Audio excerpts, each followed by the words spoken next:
Good morning, everyone. Thank you for joining Spirit Sessions, A View of the Light.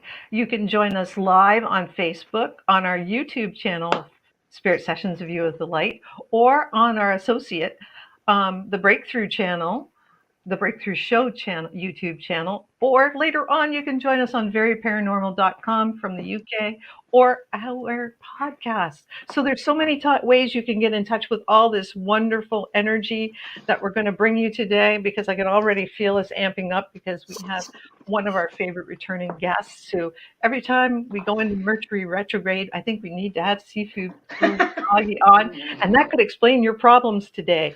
But besides that, Mercury retrograde lets you look back and fix problems that you had in the past. And this full moon lets you release them. So remember that. That's all I can say. Today I'm wearing jade, and I thought, oh, I'm just going to pick jade today. And then I looked it up because it was kind of an intuitive. And it said jade stabilizes the personality and grapes the mind and body. This stone encourages you to become who you really are, recognizing yourself as a spiritual being on a human journey. It's long been a sacred stone of the Orient. So I'd like you to realize that this kind of correlates with what we're going to talk about today. And Teresa, I'm going to put you on to introduce our guest, our returning guest from the UK today. And oh, a quick shout out to my kids who are traveling across Canada. They're halfway to their new home in Red Deer, Alberta. Hi, Dan and Rena. Safe travels. You're 2.5 days out and you're still in the province of Ontario. So I hope you get out and into Manitoba today, and safe travels to Winnipeg today. There you go. Yeah, blessings and safety for them on their trip, and ease and grace and all that. So yeah, it's exciting today. It's always exciting when Sifu Paul comes on. I don't know how you be yourself all the time with all that energy. It's so amazing. But Paul, you have such an amazing, Qigong, all kinds of different Reiki, dragon things. I mean, to sit and listen to you and your stories, that's all I want. I love to listen to you, Paul, and I love your energy. So welcome to Spirit Session. Big hugs. It's great to be on. Thank you very much. Did I actually tell you? So there's a story I've not too many told too many times. So and I wasn't, I'll just like disclaimers. I wasn't smoking anything, wasn't drinking anything at the time. I was in China. There's a set of sacred mountains called Wudang, which means 5 mountains. And I use this phrase a lot. I always say Wudang is sort of like think of like a Stonehenge or Sedona on drugs, on a roller skate, going through hyperspace. Basically, that's how powerful Wudang Mountain is. If you're a little bit psychic, your abilities are turned up to 10. Everything seems to increase there on Wudang. There was I went to one of the mountains. I was with my teachers, and they told me to go and sit with at the fire and do some meditation. And they were sort of walking off, and there were 2 brothers, and I thought that's a bit weird, but okay. And I sat there and I was meditating, and I started hearing this, and I was sort of looking around. I thought, I can't see anything, but my hairs were starting to tingle, and the energy in my body was starting to sort of increase, and I'm like, what the freaking hell's going on? But I was like, now I get told off if I stop meditating, so I carry on meditating.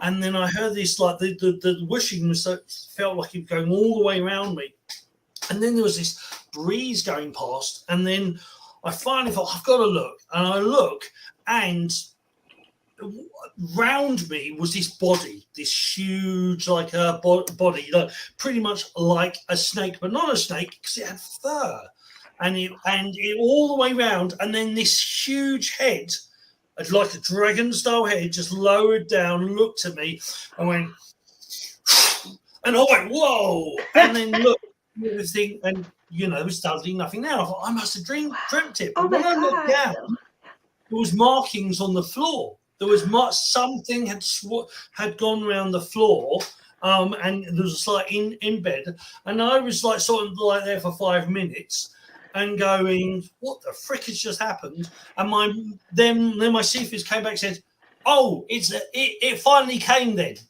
And I was like, what? And apparently we were on Lung Islands. Lung means a dragon. And it was Dragon's Island, or part of it was like a mountain and with the water, but they called it all Lung Mountain. So it was the mountain of the dragon. And it comes and checks you. And I'm actually what's called a DragonDog Shaman, which you see those metal, the iron dogs or the metal dogs, and a lot of the time they call them lion dogs, but actually Chinese never had lions. They're in India. There's not lions in China, but it was when the Westerners first saw these statues, they said, oh, there must be lions. But when you actually look at it, it's a dragon's head and dragon's body. And there's an interesting thing is that in the West, we say dragons. Obviously, in the West, we know that, or we see dragons having wings. But also, and we know the Chinese dragons don't have wings, but we always see dragons as scales. Now, the secret knowledge is and there was that Shang-Chi, the movie Shang-Chi by Marvel. It was first time I'd seen dragons that were fur, because I was always told dragons are actually furry. They're not. They're interdimensional like Yetis. They're from another dimension and they come here. Dragons have fur, and so do the dragon dogs, which is why maybe they call them lion dogs, because they have furry bodies, but their fur sort of looks like scales. It sort of clumps together, but then fluffs up if they're in battle mode. It seems to harden a little bit, and then fluffs up if they're relaxed. But yeah, it was the first time I ever saw a real dragon. And then there was a CIA guy I once said. I said, right, so when's the CIA going to admit that dragons, fairies, unicorns, and Bigfoot exist? And he looked me straight into the eye and he said, Boggie, you know as well as I, there are over 18, their words, not mine, 18 different dimensions where 18 different realities, and there are portals which allow those things in and out. But it's the fluctuations of the universe, and there's certain places on this planet where things come through, and they call it, these dimensions are literally they're next to us, but it's like a radio frequency. It's it's just a couple of notches out, but these portals allow these things to come through, when given a chance. So whenever people say, "Oh, I don't believe in any of that," well, is that I even had the CIA, say, well, and it was, I think it was last year, end of last year, the NASA put this really weird saying they detected 14 dimensions that contain life, and it's like, and then didn't say any more. It was a bit like at the same time, or a month later, they also said they've employed 24 priests into NASA.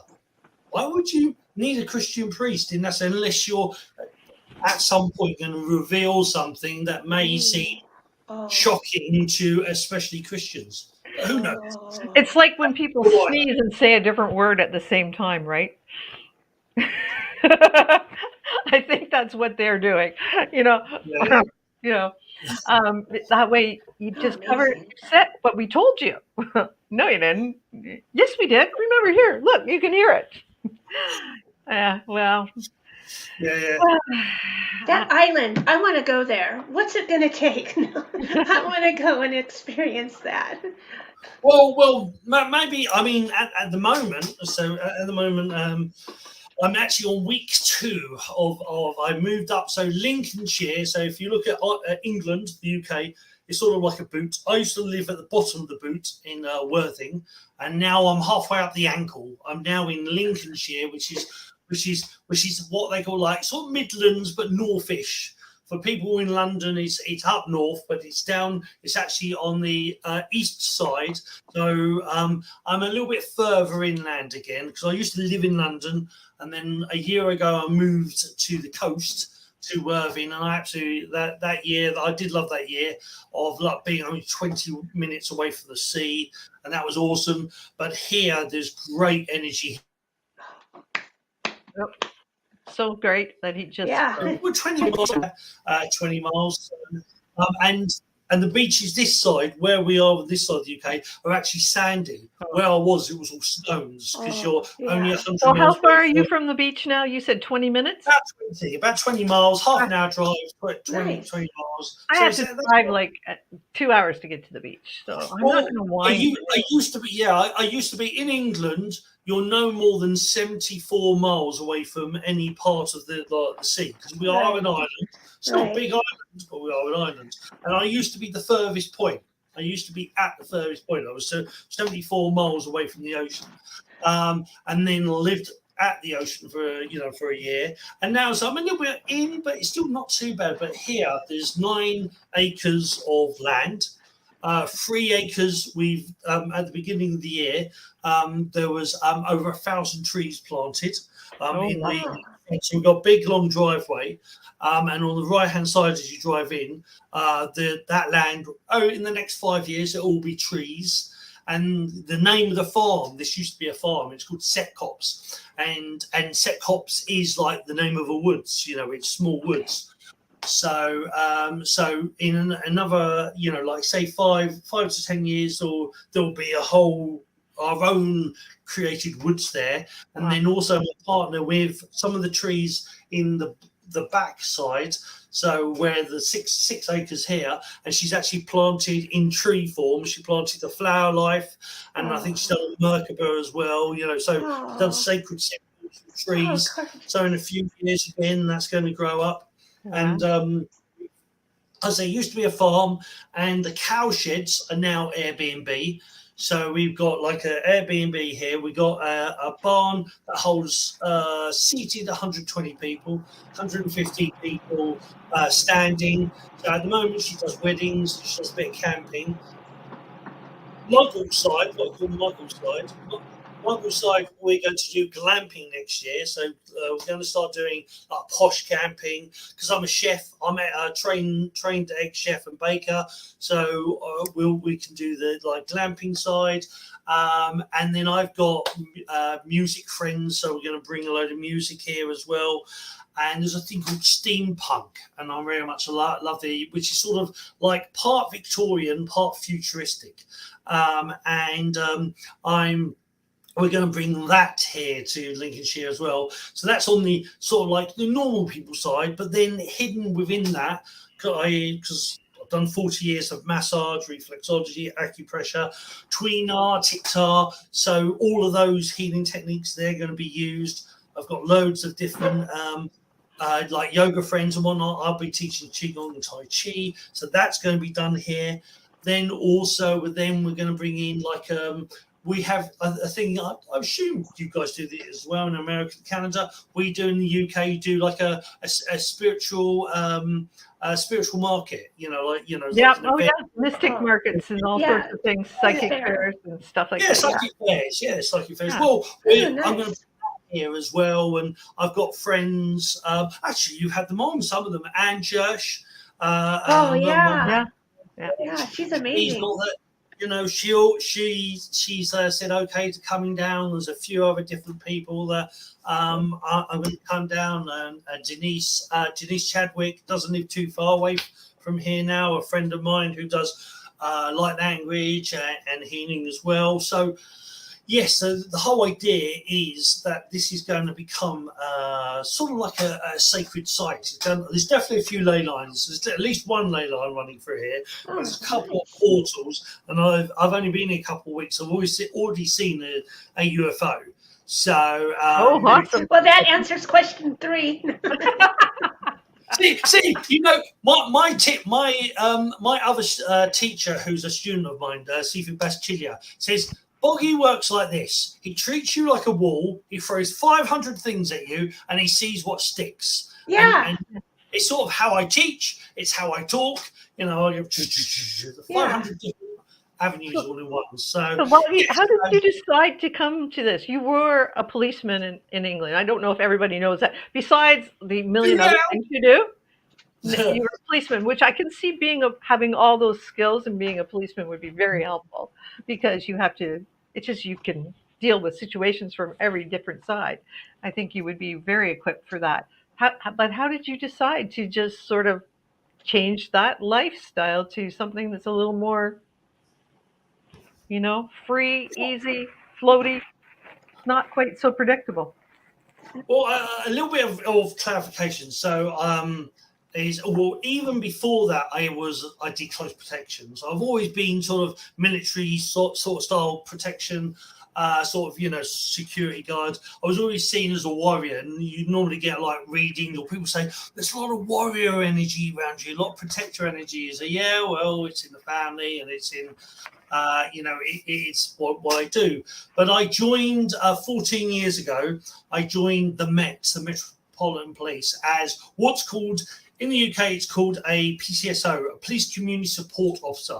So a lot of people say, oh, that's not a proper police officer, but we work with police. We work with police officers all the time, have a sergeant. We can technically arrest. We have this use powers of arrest, and different parts of the England have different powers, which is what confuses people. But our main role is crime prevention. We're still patrolling, high visibility patrolling. So if somebody, if the house is broken into, or there's a robbery, dealt with a lot of shoplifting, dealt with missing kids.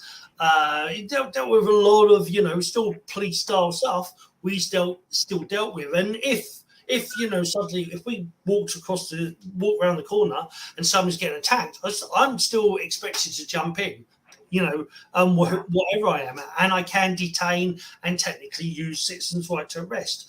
So it's not a full. My brother's actually a police officer. My grandfather was a police officer, and so it's sort of following that energy for a while. And the irony is originally I was just going to do it for a couple of years, transfer down to actually where I ended up Worthing, and then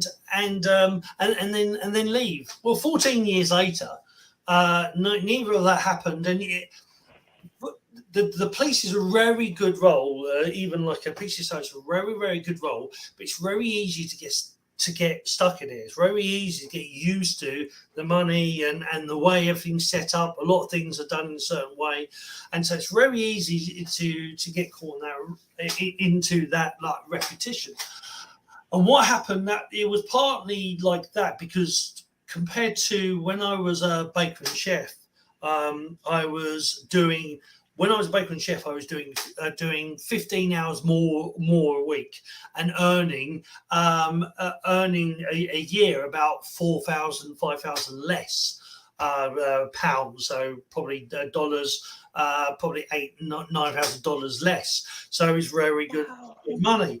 But to be honest, like I got so into the money because I was trying to set other things up and slowly build up other things, that it was very hard to get out of it that way.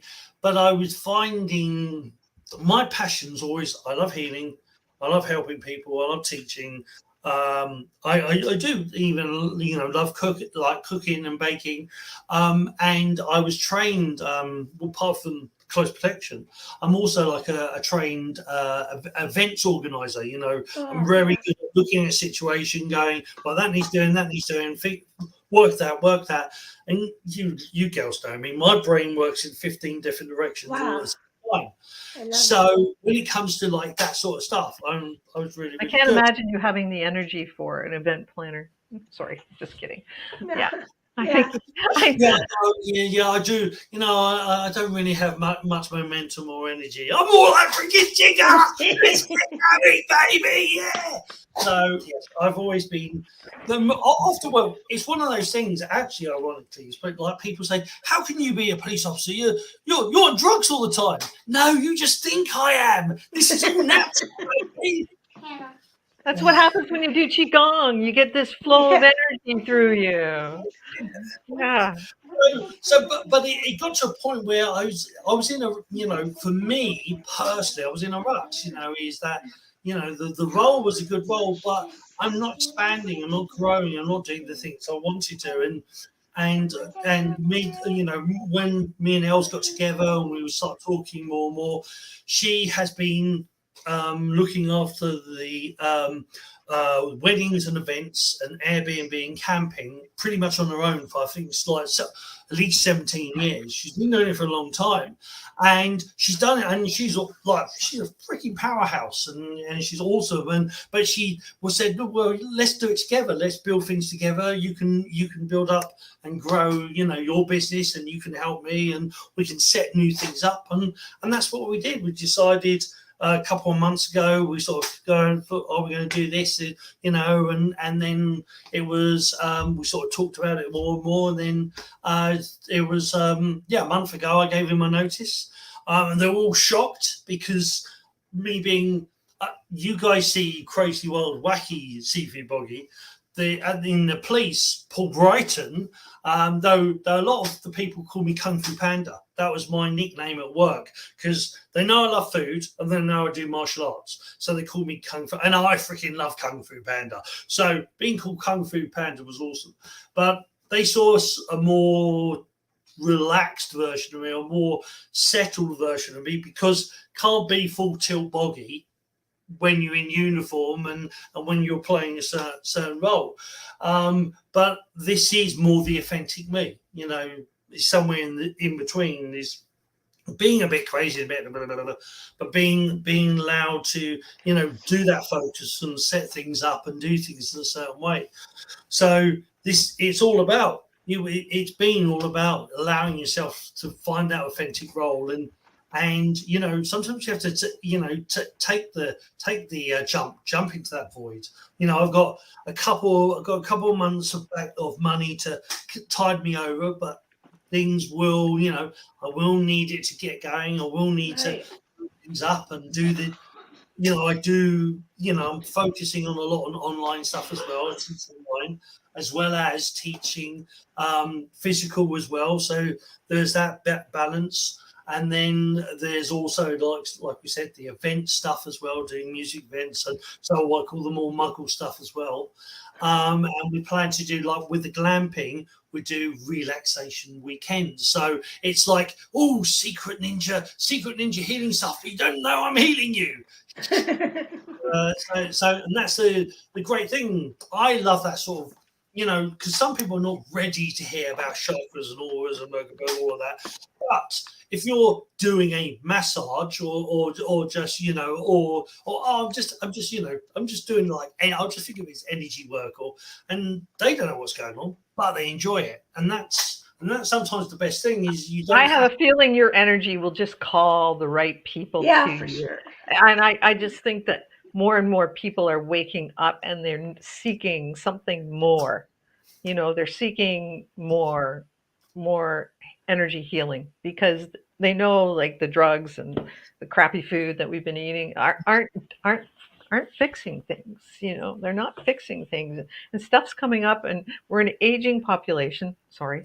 We're at the other way. The pyramid's going this way, at least in North America and probably in the UK too, that we need more maintenance. And, you know, the Botox doesn't really do that, and other stuff doesn't do that. We have to fix ourselves on the inside, and that's with the kind of stuff that you do, right? And yeah, indeed. You're going to create your own vortex there that'll just suck those people in. Heck yeah. Yes, pardon the phone. We've got to turn the phone down. It should stop in a second, because this is what happens when you work on a Airbnb and 24-hour Airbnb. There's always a phone ringing. Well, it doesn't really sound like a phone to us because our phones don't sound like that anymore. It's pretty cool. Oh well, yeah. Well, the further up north you go, the further in time you go. You know, it's they've only just got over the shock of Queen Victoria here. The Titanic is. Wow. I'm joking. But no, it is. There's a different energy up here. There's definitely a different energy up here, and you know what? Actually, the one thing that's been playing in my head quite a bit is Do you remember the Kevin Costner movie, Yeah. Field of Dreams? Build it, yeah. And they will come. Absolutely. Getting that the last 3 months, he was like, what are you talking about? I love the movie, but what are you talking about? And then we started having these conversations, and it's like, oh, okay.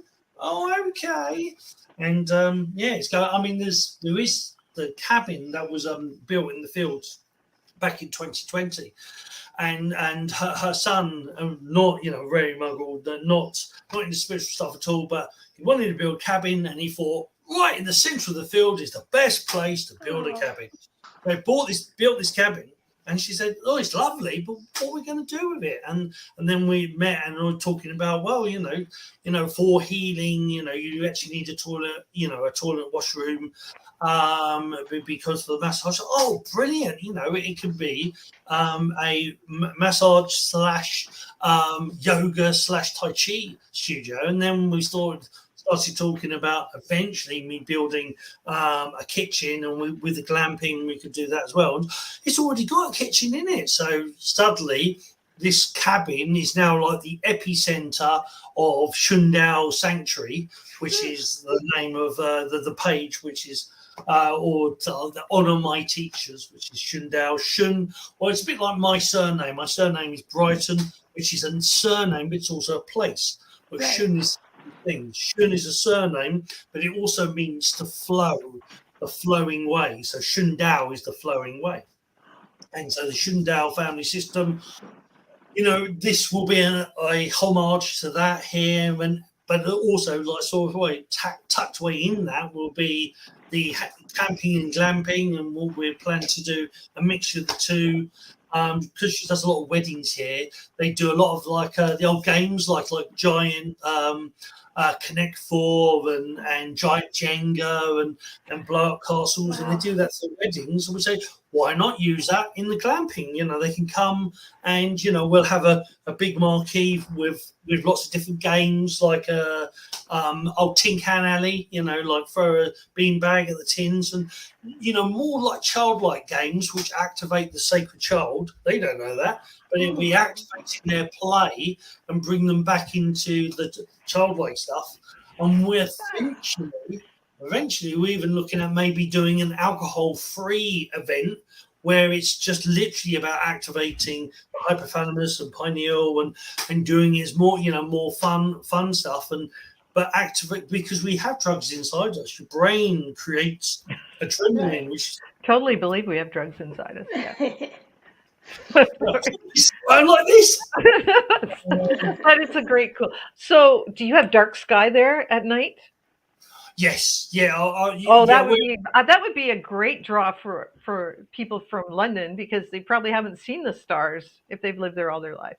Well, I used to live before I went to Worthing. Where I used to live is called Hayes, but it's right next to Heathrow, and you have to squint to see a couple of stars. It's even in a clear sky because of light filtration. So I went down to Worthing and it was better, but here is like amazing. Like when it's dark, and where we are, because it's farm based, we don't have any neighbours for round about 2 miles. So we have you can have parties or things here, and you're not going to get complaints about Mrs. Miggins banging saying you're making too much noise, because there's nobody here. But it means that you get that. I've always loved camping. I love camping because I love the the quietness and looking up at the stars and having a fire pit. And we're not that, we're only 20 miles away from the coast. Lincoln, which is a pretty big place, is only like half an hour drive away. We're right near cities, but we're still in the middle of nowhere. It's so quiet here at night. It's actually quite funny because my partner Els, when she came to Worthing, and Worthing for me is quiet. She went to Worthing, she couldn't sleep. She said it was too noisy because we had a little road. There's a couple of cars drive through at the night, or foxes, and it was too noisy for her. And it's like, blimey, I'm used to London where we have a full blown party at 3 o'clock in the morning and sleep through that. So so it's very quiet here. It's very quiet, but it's Nice. Yeah, I don't think you'll ever be bored there, and nor will you miss the noise. It's so like I can just see now that a lot of people are doing those staycations, which stay in your own country. So it's a few hours drive north of London, or how far do you have to drive? Yeah, it's 150 miles. So yeah, it's about 2 hours, 2 hours ish. I mean, when I came, when my brother helped me move, it took him in a van. He had to get a van to go down to Worthing. So it took him an hour and a half to get to Worthing. Then it took us about 4 hours to get up here. So because like limited on speed in a van is a bit heavier and slower. But yeah, from London it's only it's about 2 hours, 2.5 hours. It's not too. If you go by train, the trains here will get you to London within about an hour and 20 minutes.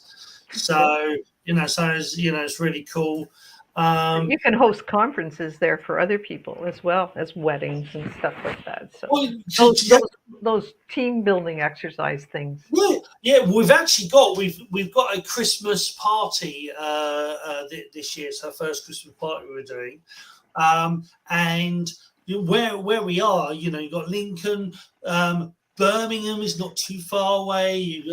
Yorkshire is not too far away. So there's made quite big cities, and they could, there's people who come in, like people in England will happily, for certain events, they'll drive an hour and a half, 2 hours without, too much fuss. So, and people from Edinburgh could come down there too. That's not very far away, is it? Or is it? Or am I? No, it's not too far. It's not too far. It's not. It's a bit further. I think it's about 2 hours drive, maybe a little bit more. But it's definitely, like I said, where we are, because you're not too far from the sea.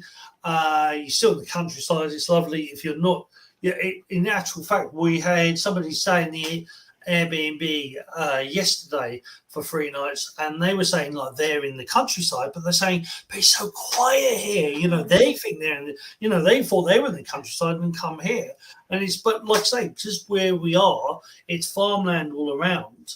And it's only in the daytime farmers or on the tractors whatnot you'd hear that noise, or you might in the daytime you might get the odd smell of good old manure. From so you might have Green to put gold. up that, but nighttime it's very quiet here. There's an airport not too far away, and there's a military base about I think it's 15 or 20 miles. But like I say, when I saw that, the UFO I saw was a very weird. It started curving like this in the sky. It's like, that's unusual. And there's a thing in CE5, which is CE5 is Close Encounters of the Fifth Kind, which is humans actually initiating contact. Yep. And so I've done CE5. I actually did CE5 a little bit, 20 years ago with certain agencies. They wanted to try experiments and stuff, and my teachers were very much a little bit like with certain native cultures. The Chinese very much believe that their gods are extraterrestrials. They talk about the tall blues, which were tall blue beings, about 9 to 15 foot tall, and they had feathers and beaks. And there's actually one of the foundations of Reiki was a system called Teate, and it came from the a island in Japan, and that island is said to be the island of the Tengu, which were 9 to 15 foot blue feathered creatures. Well, the blue feathered creatures sounds very similar to the blue avians that certain people, Corey Good and whatnot, were talking about. Then you have the tall whites in China, which there's two versions. There's like a grey but white, but there's also the tall whites, as in 12 foot tall, blonde haired. Oh, the Nordics. And of course, the China, or especially the CCP, don't want you to talk about those because they hate the idea of Caucasians being their ancient gods. So they don't like talking about those. And then the other ones they talk about, apart from the dragons, which they say is real. And again, the dragons traditionally in China are fur. They're not scales. They're fur, and they don't have wings because they literally swim through the air. They have the ability to fly through chi. And then you have the dragon dogs, and the dragon dogs, where again these half dog, half dragon creatures, and they're said to be the guardians. But the ones in China, if you ever actually look at them or look at pictures, you'll see a ball, and you see shapes on that ball. When you actually look, or if you've ever seen the movie Thrive, it actually shows it. That ball is actually a 3D representation of the flower of life. And they're actually, the dragon dogs are said to be the keepers of sacred geometry, especially the flower of life, because the flower of life is a representation of Kuan Yin and the divine feminine energy and the Torah field. So the flower of life is said to be, that's what it represents. So you see the dragon dogs, they have one paw, the flower of life, and the other paw, there's normally a child, and that child represents in the East. In the West, in Western religions and whatnot, you hear the Trinity, and even in paganism in the UK and Europe, you hear about the Trinity. China's Trinity is the feminine, the masculine, and the sacred child. So, and they see that as qualities. So the feminine is the nurturing, loving energy. The masculine is the protecting, but the action, go and get things done. And the feminine obviously is about the feeling. And the sacred child is about play, but connection, the connection with the universe. And we're meant to be the Trinity. We're meant to be all three. My old joke, whether you're male, female, banana, or goat, you're meant to be both the divine masculine, the divine feminine, and the sacred child. Hey, what do I know? Boom. I love it. Rhonda. I'm not hearing you, Rhonda. Thank you. I see that you got that embodiment of that sacred child within you all the time, and that's maybe why we connect so easily with you. How about can you give us some qigong exercises that maybe can, I don't know, just amp us up to your level maybe a bit?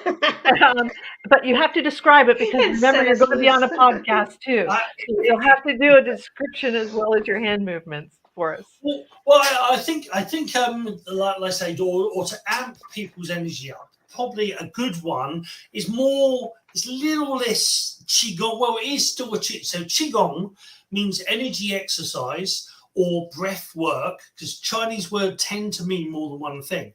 So qigong means energy exercise or breath work, and sort of the description of that is any exercise that generates more energy than it takes to do it. So like we think of running, we run and we feel tired, worn out at the end. But the point, there are techniques of turning running into a qigong, where then you actually feel more invigorated at the end. So qigong doesn't necessarily have to be very physical as such, but it normally embodies something physical, something emotional, and something energetic or spiritual, which is again that divine feminine, divine masculine, sacred child. So what we do is a qigong, but you might not necessarily see it or know it as a qigong. So there's a thing called the 5 elements. So we have in the West, we talk about the 4 elements. So but in the East, they talk about 5 elements. They talk about earth, metal, water, wood, and fire. Which is and again, they're actually more metaphorical, rather than physical. So it's the properties of earth, it's the properties of water, it's the properties of fire. So we'll do an exercise that's going to generate energy generate those energies, but each one of those energies actually has a couple of organs. It has a couple of tastes. It has a time of year or a season. It has a time. So there's all like different things for each one of those energies. but we're going to work on the energies, and we're going to do there's 3 different levels to do this. There's a straight hand position one, there's a more active hand position, slight Qigong one, and then there's a real proper Qigong one. We're going to do the one in between. We're going to do the middle one. So now I quite like, I'm what's known as a water Daoist going into a Tai Chi. A water Daoist is the divine feminine, and the water Daoist is very much about the flow and current. So I tend to do more water things. I know the fire and I know the others as well, but I tend to like to at least start with the waterway. So we'll start with the water, and then we'll end with the water because it's 5, but we'll do the first one at the end as well, and that creates a circle, what's called the Wu Qi. So we're going to do 5 exercises, and the 6th one is going to be the first one. If that confuses you, hold on horses, Betty, because that's sort of my language. So let's just start breathing. Breathing is good. Please breathe. Don't turn blue. I am a first aider, but I'm nowhere near you to help you. So breathe and rub your hands. So we're rubbing our hands, and keep it like heart level or belly level. And let's just first rub in the hands. Now, in the East, we call this charging chi, but medically, we can say we're rubbing the hands, warming up the capillaries, the blood vessels in the hands, creating kinetic energy. The short version of saying that is you're charging chi. So whichever one sounds best for you. So, and then what I want you to do, just keep breathing in, breathing out, rubbing those hands. And then while you do this, if you can, when you breathe in and just let the belly relax or expand. And as you breathe out, or we're going to do tones in a minute. So as you breathe out or do the tone, just gently pull your belly in. So if you can remember that, so breathe in, let the belly expand. And as you breathe out, gently pull that belly in and keep rubbing those hands so they're getting warmer and warmer. And we're just going to place those hands onto our lower back. So onto our lower backs, sort of roughly where the kidneys are in 3, 2, 1. So placing the hands onto the lower back. We're seated, just lean forward ever so slightly. And if you can, if you are seated, put your feet, your legs 45 degrees outwards. So your left leg 45 degrees out to the left and right leg 45 degrees out to the right. Push the feet into the ground, but wiggle the toes. So the toes are relaxed, but the feet are sort of like connecting to the earth. And your legs are 45 degrees outwards, and then your hands are now on the back. And just breathe in and breathe out and draw that energy into your back for 5, 4, 3, 2, 1. Awesome. So we've charged up the kidneys a little. We've charged up the back. Now, at the moment, your palms are on the back, and I just want you to flip them over so the back of the palm is now on your back. So the back of your palm is on the back, and the palms are now technically facing outwards, out to the chair or out to the wall. And then from here, I just want you to do 3 more breaths. So breathing in. Breathe in the chi, the light, everything that you want, everything that you need. And as you breathe out the char, the stress, the worry, everything you no longer need. So chi in, char out. So for another 3, 2, 1. So from this position, we're going to start off, do the first sound and the first move. So the first sound is Foi. So you could spell it F-O-Y-I or F-O-I. So it's Foi, like boy. But if you can just say Foi, just say Foi. Now, if you can do what I can do, then do that. But when you say the word Foi, I also want you to gently shake at the same time. So it's a little bit silly, a little bit loosening up and relax. But go up, so foi. So it's like up and then down, and I growl a little bit because I am a little bit of a dragon dog. So if you can, so let's breathe in and foi and shake. Now at first you might only be able to do like 2 seconds of it. That's cool, that's fine. If it makes you cough up, it's actually releasing char. The lurgies, all the stuff you no longer need in your lungs. So breathe in.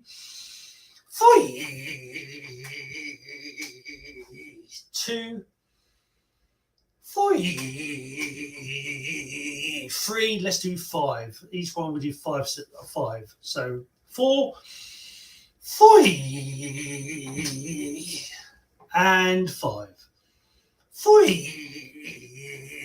Now, if you're in public and you don't want to do the noise, do it in your head, or do it like and do it whispery. But if you're a loudmouth, noisy git like me, you can do it to the top of your lungs, and everybody will think you're just mental, which they're probably right. So from here, just allow your hand, or flip those hands over, and just allow the hands to touch the back, and just feel that energy. Close your eyes and just focus on that energy. On if you feel anything, nothing, all at once, it doesn't matter. Whatever you feel, you feel. Whatever you hear. Whatever you know, you know. And just feel that for 3, 2, 1. Then bring the hands round and place the hands onto your right side of your body. So down near belly button level, but on the right. And then just breathe in, breathe out with the hands on the right for 3, 2, 1. And then what I want you to do is just cup the hand slightly. Imagine like there's a little ball or a hot water bottle underneath your hand. So cup your hand slightly on the belly, and you imagine there's a little hot water bottle there. And then what I want you to do, so imagine that, and then flatten the hands again. And then as we say this sound, I want you to grow the hands to that hot water bottle. So imagine that little bulbous hot water bottle. So start off breathing in, flatten the hands into the belly. And all I need you to do is say the word shh, like shush boggy. So breathe in and shh, growing those hands. So the end of the breath, at the end of the shh, it's like you're holding a little hot water bottle. Shh. Then breathe in and flatten the hands again back into the side of the belly. And breathe out. Shh. 2. Breathe in, flatten it out. 3.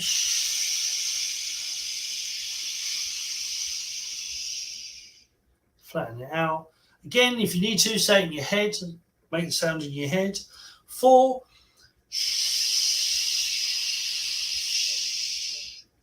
Breathe in, flatten it out. And 5.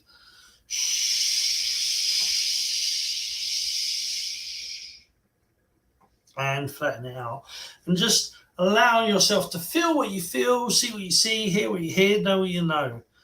For 3, 2, 1. And so we've done water, and from water we've gone into wood. So that was the wood energy. From wood, wood burns and creates fire. So what I want you to do is bring the hands up to the heart level and flip the hands over so the palms are facing outwards. And then as you make the sound, which I'll tell you in a second, you just gently straighten your arms. Don't lock the arms, but just bring them out in front of you at heart level, and then breathe in and draw them back in. So it's not like you're pushing away a ball or you're pushing away something at heart level as you make that noise.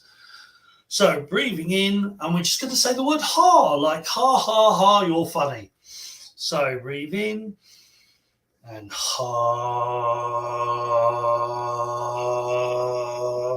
Breathe in, back to the body. Breathing out to the arms are straight but not locked. Ha. Breathe in And again, ha. And breathe in. And one more time, ha. And breathing in, cross the hands over so the palms are facing onto your chest, and feel what you feel, see what you see, know what you know for 3, 2, 1,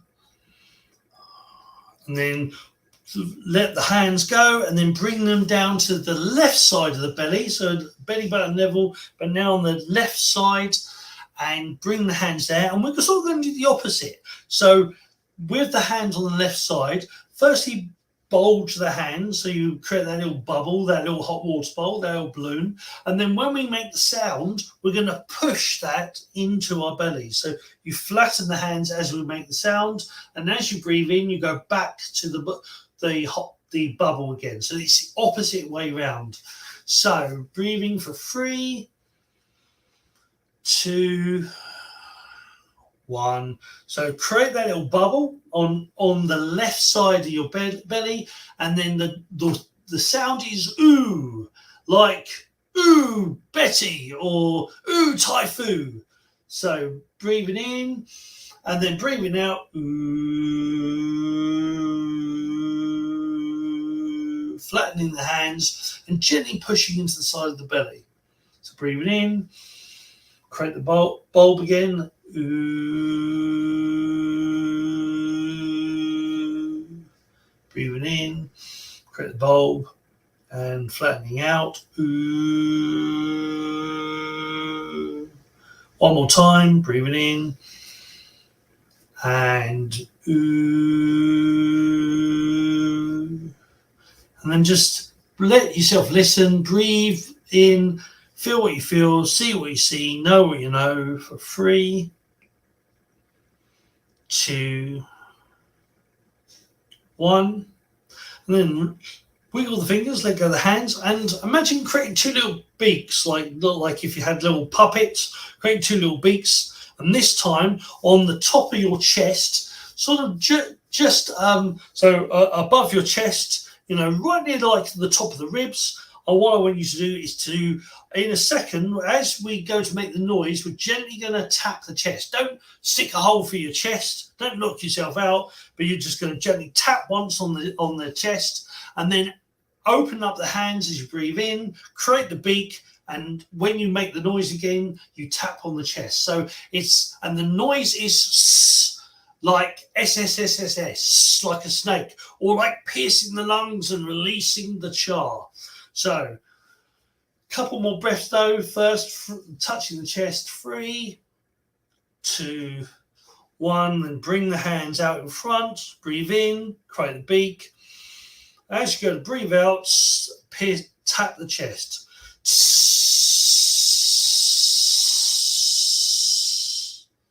5.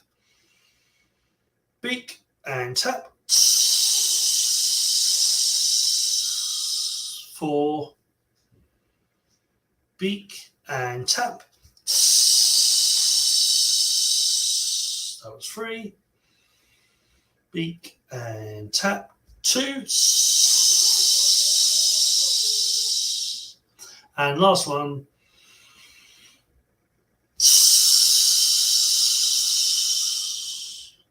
And then just place the hands onto the chest, or palms onto the chest, and feel that energy. Feel what you feel, see what you see, hear what you hear, know what you know for 3, 2, 1. Then finally bring your hands round to the base of the back, palms first onto the kidneys, the lower part of the back, and draw and connect to that for 3, 2, 1. Then flipping the palms over so the back of the back of the hands, are on the back, palms are facing outwards. Breathing in, and we're back to Foi. So breathe in and Foi, and shake, and again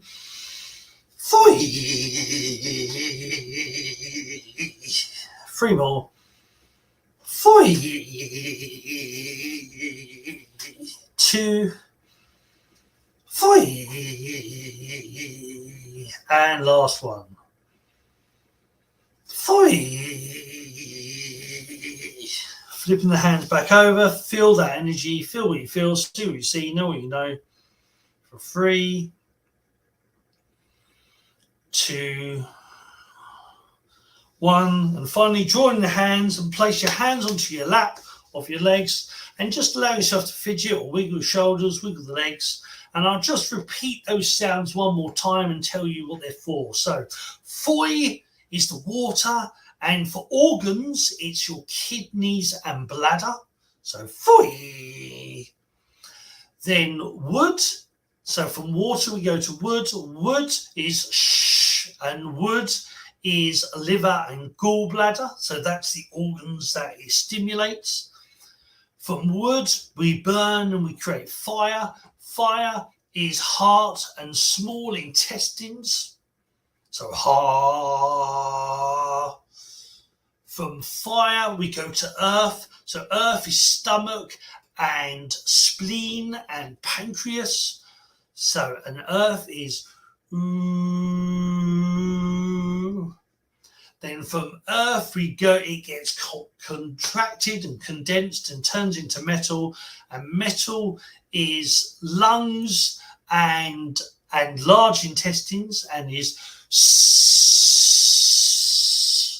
and from that you go back for metal. In the metaphorical speaking, turns back into water. So those are the sacred sounds and the sacred energy. Now, if you can remember to do that, even just 3 of them each, but as a whole cycle, once a day, it's known as the 24-hour cycle. So it will last 24 hours in your body, and it slowly energizes and heals the body over a period of time. So the hand position sort of encourage the physical side, and the sound activates the feeling, and eventually, like I say, feel what you feel, see what you see, hear what you hear, know what you know. That's activating, that's encouraging your Shen, your spirit, to activate that side too. And that's me done. Audio. Awesome. Yeah. Everybody seems to have loved it. If you guys got any other sensations, Lisa said she felt warm all over and very relaxed. So that's awesome. And I will be listening to this again on the podcast and doing it when I can get my arm around better. Yeah. So cool. Yeah. You guys didn't hear us because we muted ourselves. Yeah. But we could just hear Boggie. So Sherry's saying awesome too. So we know where you are, and you have a Linktree link in the description of the video and the podcast and the YouTubes. So people, you can go to that Linktree and get Boggie all the time because he's got all his stuff organized there. It's a wonderful Linktree. So Teresa, you have a couple other questions since we already know the answer to the third question. Yeah, we got that third one. I just wanted to tell you real quick before we go, I had sensations that I wanted to share. With the Foi one, I ended up filled with gratitude, and then with the wood,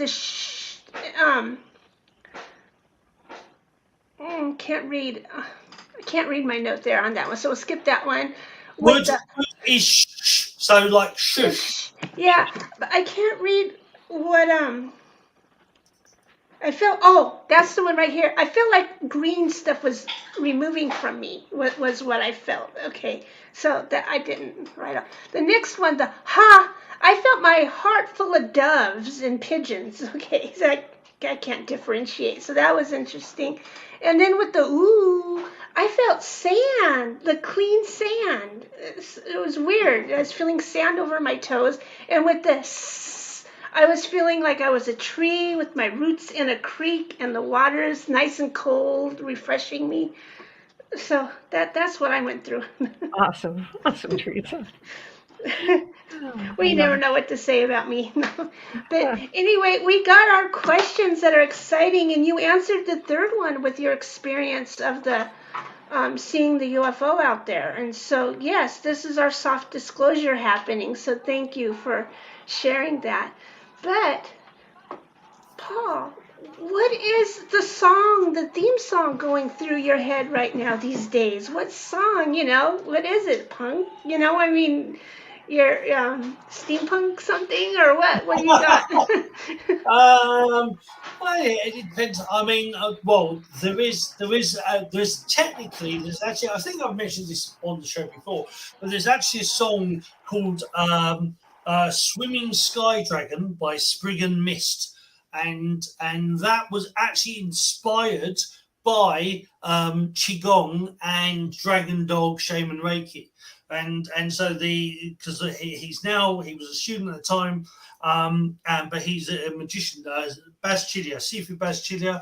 He was practicing what we call swimming dragon, Qigong, and he was practicing it, and he found himself sitting on top of this dragon, a Chinese dragon. He's flying through the air, and he could hear this bass. He's a bass guitarist, you see, so he could hear this music, but it was like the bass of this song, this bass guitar, dom dom dom dom dom dom dom dom, and when he came out of the meditation, he says his wife's called Maxine, and she knows about 500 instruments, and they've got this band. They are prog rock steampunk band called Sprig and Mist, and they're slightly pagan too.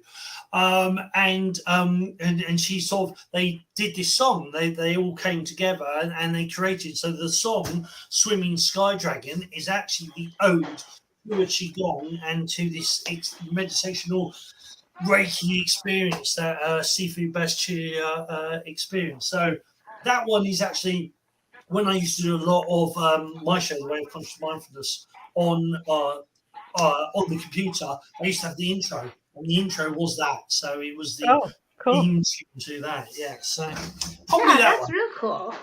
I love that. Our next question is just a plain curiosity, because we got to know, Paul, what is the crystal you're working with right now, or your favorite one to use when you're doing all these amazing things? Well, the one I use a lot, which it's a sort of it's a very much a boggy crystal. Moldavite. I love Moldavite. Moldavite. That explains a lot, actually. Yeah. And you shouldn't use this crystal if you can't handle energy. Hello, baby, I'm here. I can't even sleep with it in the room. So I've actually done with Moldavite. I've actually put Moldavite in people's hands, and then I put my hands up and below, and they said it's trying to bury into my hand. It's vibrating into my hand. And I used to do a thing with could be quartz, sometimes Moldavite, and a copper, and Salisbury, like Stonehenge, which is basically it's the old stones and their ley lines going all the way in there. And we would walk round, like you could walk round the outside, and I'd get to go right. There's a ley line here, and I'd put, they'd have the copper bracelet in their hand, and the crystal, and I'd fire, and go right. That's burning hot. That one's cold. That one's really got a strong vibration. That one's going to push you away. And using all the different things, but organite is probably also like so. Multiple crystals in organite is definitely my thing. I do love my organite pyramids. I've actually got. I don't have it to hand because it's in the office. I was originally in my office, because this is my partner's office. With the computer, and my office is normally I do. I haven't even set up my computer up yet, but I have my other office at the moment until we sort out the cabin, which is the middle of nowhere, and so we still got to sort the cabin out. But yes, I have organites, lots of different organites, and there's a couple of dragon head ones, and a couple of just like pyramids and discs and loads of different ones. So it's cool. Yes. I love it. Wonderful. Wonderful. Thank you so much for joining us. And you guys look up Boggie's Leak Tree, and you can connect with him there. And if you're planning on, go visit him in his new digs. And maybe we can all send us an invite when you have your Mystic Fair or whatever. We'll just pop over. UK, you're all welcome. Yeah, we've got places for you to stay. What's your closest international airport? I will have to check. I don't know off the top of my head. That's L's question. Is there an airport? Well, actually, there is. I know there's an airport because I see the planes. There is a small airport, but Lincoln, Manchester. It could be Manchester, which is about an hour away. Possibly, I don't know if actually Els is on here, but I will ask Els, and she will. That's my partner, Eleanor, and she will tell me, and I will put it down below. Okay, cool. Thank you. Yeah, you can put it in your link tree too, so people can know. Awesome. And so I guess I have to do Bex. Bex is away today. So hopefully she'll be back next week. We're not sure what her schedule is, but she'll be here when her schedule allows. So we miss her and we send her lots of love in her new adventure. She's just leapt into a new passion, some different work that she's doing right now. So her schedule has to kind of work around, but we'll see you next week. But before I go, I am to announce the new winner. It's Lisa Hip, and she got it for commenting, sharing out. So please share this out. We pick from the shares and the comments and everything else, and this will win you a link to our Egyptian meditation until we get our new one up. So this is a soul spa for you all. So if you can't go to Boggie's new spa that he has out there in Sepcops, you'll have to come and just listen to ours. That'll be good. You'll have to do a virtual spa for you people too, Boggie. Yeah. You get some sacred. Oh, thank you so much. I can feel that. Yeah, I love that energy. Thank you. Everybody on the podcast, he's sending us Boggie heart energy. So better than anything else. So awesome. So awesome. Thank you, everybody, and we'll see you next week. And in the meantime, blessings all and safe journeys. And I will get the brand going. Namaste. Namaste.